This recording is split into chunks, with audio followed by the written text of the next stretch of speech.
ठाकूर कोकणशाहीच्या दिवसभराच्या बातम्या या विशेष बुलेटिन मध्ये आपल्या सर्वांचं स्वागत करते। चला तर मग जाणून घेऊया सिंधुदुर्ग जिल्ह्यासहित संपूर्ण कोकण आणि अखंड महाराष्ट्रात नेमकं काय काय घडलं।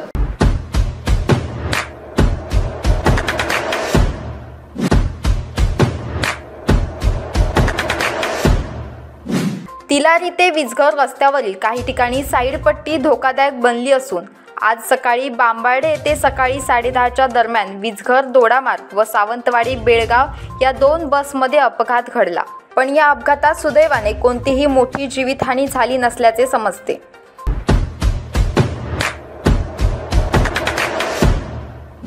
ओटवणे गावाला माझगाव सबस्टेशनवरून वीज पुरवठा व्हावा यासाठी वर्षानुवर्षे केलेली मागणी पूर्ण झाली, मात्र हे सुरू झालेले काम अर्धवट स्थितीत वर्षभर बंद आहे याचा जाब वीज वितरण कंपनीच्या अधिकाऱ्यांना मंत्रालयात जात विचारल्यानंतर समाधान न झालेल्या ग्रामस्थांनी ओटवणे ग्रामपंचायत येथे संबंधित अधिकारी ठेकेदार यांना बोलवून घेत वस्तुस्थिती नेमकी काय आहे याचा खुलासा मागितला।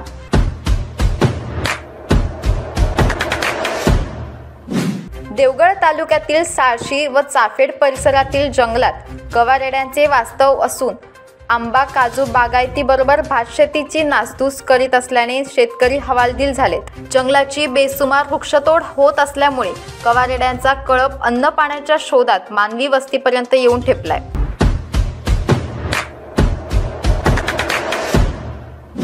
पाकिस्तानचे नागरिकत्व पत्करलेल्या लोकांच्या भारतामधील मालमत्ता ताब्यात घेऊन विक्रीची प्रक्रिया केंद्रीय गृह मंत्रालयाने सुरू केली आहे। अशा मालमत्तांना शत्रू मालमत्ता एनिमी प्रॉपर्टी असे म्हटले जाते।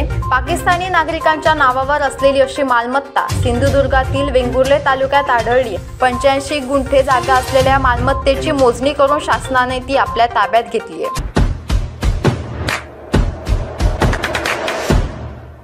याबरोबरच कोकणशाहीच्या दिवसभराच्या बातम्यांमध्ये इथेच थांबतोय, पण तुम्ही मात्र दिवसभराचे अपडेट्स आणि ताज्या घडामोडी जाणून घेण्यासाठी कोकणशाहीचं YouTube चॅनल सबस्क्राइब करा, फेसबुक पेज लाईक करा आणि Instagram पेजला फॉलो करायला विसरू नका।